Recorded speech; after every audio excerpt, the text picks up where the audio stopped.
فلا اقسم بمواقع النجوم وانه لقسم لو تعلمون عظیم انه لقرآن کریم، یہ بہت باعزت قرآن ہے، فی کتاب مکنون، ایک چھپی ہوئی کتاب میں ہے، لا یمسہ الا المطہرون، اسے چھو ہی نہیں سکتے مگر انتہائی پاک ہستیاں۔ اس کے کیا معنی ہے؟ پہلی بات تو ہمیں معلوم ہو گئی، مراد فرشتے ہیں، بے ایدی سفرۃ کرام بررہ، اسی کی شرح ہو رہی ہے نا۔ اسی سے ایک فقہی مسئلہ نکالا گیا کہ بغیر وضو کے ہاتھ نہ لگاؤ، لیکن اس کا اصل مفہوم کیا ہے وہ سمجھیے۔ قرآن کی روح تک کوئی نہیں پہنچ سکتا جب تک کہ تزکیہ نفس نہ ہو گیا۔ اگر حب مال، حب دنیا، حب جاہ، حب شہرت، اگر یہ تمام محبتیں دل سے نکل نہ جائیں تو قرآن کی روح تک آپ کی اپروچ نہیں ہوگی۔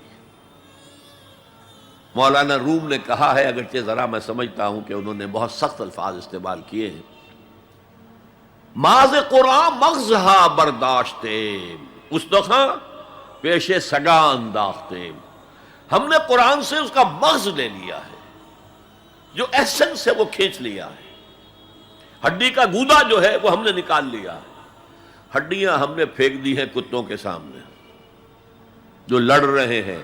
علم کلام کا مسئلہ ہے صفات حق حق سے جدا یا عین ذات، قرآن مخلوق ہے یا نہیں ہے، غیر مخلوق، اور بڑے بڑے ہو رہے ہیں اس کے اوپر، یہ کتے لڑ رہے ہیں ان ہڈیوں کے اوپر۔ ہم نے اس میں سے اصل شے نکال لی، وہ کیا ہے؟ اللہ کی محبت، اللہ کی معرفت، یہ ہے اصل شے۔ ماذ قرآن مغزہ برداشتے استخاں پیش سگاں انداختے۔ تو جب تک انسان کا باطن پاک نہ ہو جائے وہ قرآن کے چھلکوں سے کھیلتا رہے گا، چاہے وہ کہنے کو مفسر ہو، قرآن کے باطن تک کبھی نہیں پہنچے گا۔ فی کتاب مکنون لا یمسہ الا المطہرون تنزیل من رب العالمین، یہ تھوڑا تھوڑا کر کے اتارا گیا ہے رب العالمین کی طرف سے۔ انزال کے معنی ہے دفعتاً اتار دینا۔ لیلۃ القدر میں آیا انا انزلناہ فی لیلۃ القدر، رمضان کے بارے میں شہر رمضان الذی انزل فیہ القرآن، باب افعال، لیکن حضور پر ایک دم نہیں اترا، تھوڑا تھوڑا تھوڑا تھوڑا 23 برس میں جا کر اس کی تکمیل ہوئی۔ اب دیکھیے جو شکوہ کیا اللہ نے، کیا اس جیسی نعمت سے تم مداہنت کر رہے ہو، بے اعتنائی کر رہے ہو، اسے پڑھتے نہیں ہو، اسے سمجھتے نہیں ہو، اس پر عمل نہیں کرتے، اسے اپنا امام نہیں بناتے؟ تمہارا طرز عمل یہ ہے، بلکہ تم نے اپنا نصیب یہ بنا لیا ہے کہ تم اسے جھٹلا رہے ہو۔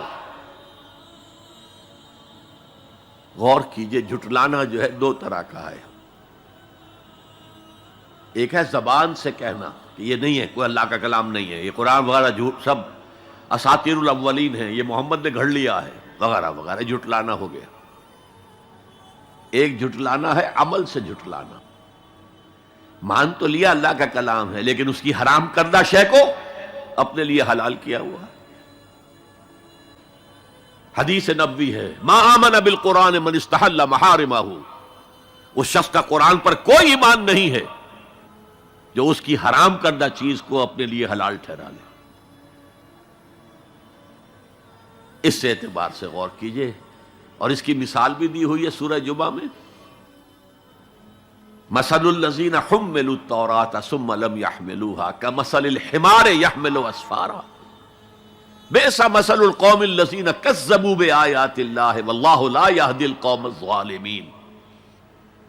مثال ان لوگوں کی جو حامل تورات بنائے گئے تھے اور پھر انہوں نے اس کی ذمہ داری کو ادا نہیں کیا، اسے قائم نہیں کیا، اس کے احکام پر عمل نہیں کیا۔ جیسے فرمایا ہے سورہ اعراف میں قل یا اہل الکتاب، کہہ دیجئے اے نبی صلی اللہ علیہ وسلم، اے کتاب والو، لستم علی شیء حتی تقیموا التوراۃ والانجیل وما انزل الیکم من ربکم، تمہاری کوئی حیثیت ہماری نگاہ میں نہیں ہے، تمہارا منہ نہیں ہے کہ ہم سے دعا کرو جب تک کہ تم تورات اور انجیل کو اور جو کچھ نازل کیا گیا تمہاری طرف اسے قائم نہیں کرتے۔ آج اللہ ہماری دعائیں نہیں سنتا، 30 لاکھ جا کر حج کرتے ہیں، دنیا کے حالات میں کوئی ذرہ برابر فرق آتا ہے؟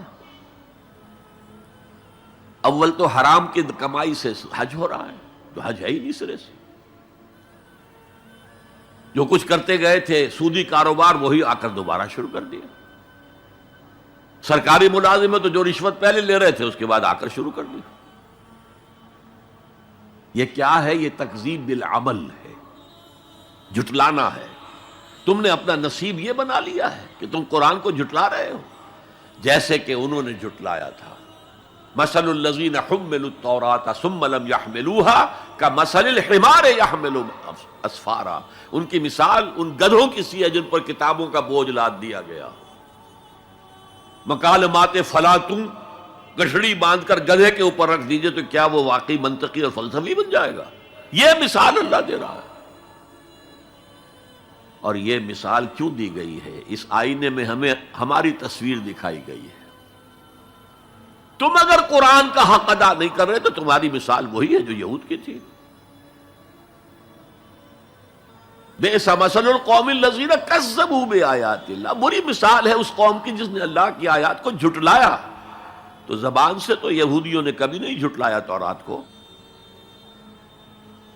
عمل سے جھٹلایا ہے۔